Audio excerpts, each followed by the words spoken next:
সাকিবপুর PSA. তো ওই case কানেকশনে একিউজ পার্সন অলমোস্ট সবগুলোতেই same. So far investigation has been conducted.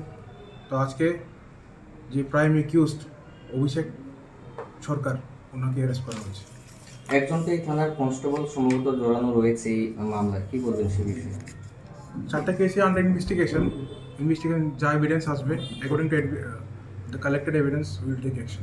ব্যাংকের কতজন সরকার নামে যে মহিলা forgery, criminal breach of trust, cheating, criminal conspiracy. ব্যাংকের কতজন কর্মীর নামে মামলা করা হয়েছে?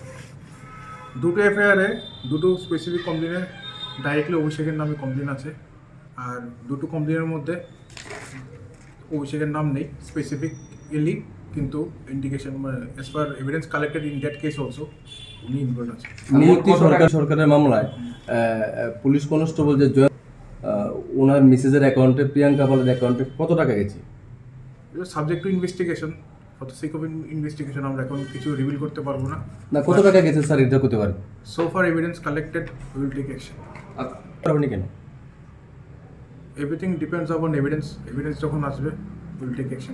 স্যার আমাদের কাছে তো এভিডেন্স আছে জয়ন্তর অ্যাকাউন্টে প্রিয়াঙ্কা পালের অ্যাকাউন্ট থেকে টাকা গেছে, বা প্রিয়াঙ্কা পাল কি অ্যারেস্ট হয়েছে?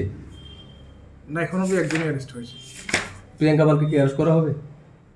এভিডেন্স কালেকশন হচ্ছে। স্যার এভিডেন্স তো স্পষ্ট দেখাচ্ছে এই যে প্রিয়াঙ্কা পালের অ্যাকাউন্টে 15 লক্ষ টাকার উপর গিয়েছিল। এটা তো ডকুমেন্টারি কেস, ডকুমেন্টারি এভিডেন্স আমি বলছিলাম। ডকুমেন্টারি কেস, এটা based on documentary evidence. Sir Jayanta police constable বলে কি ওর মিসেসকে স্যার ছাড় দেওয়া হচ্ছে? না, পুলিশ কাউকে ছাড় দেওয়া হবে না।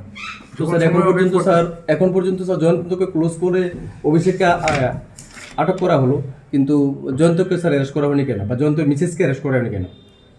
অল আর সাবজেক্ট ইনভেস্টিগেশন, যখন এভিডেন্স আসবে will take our legal action.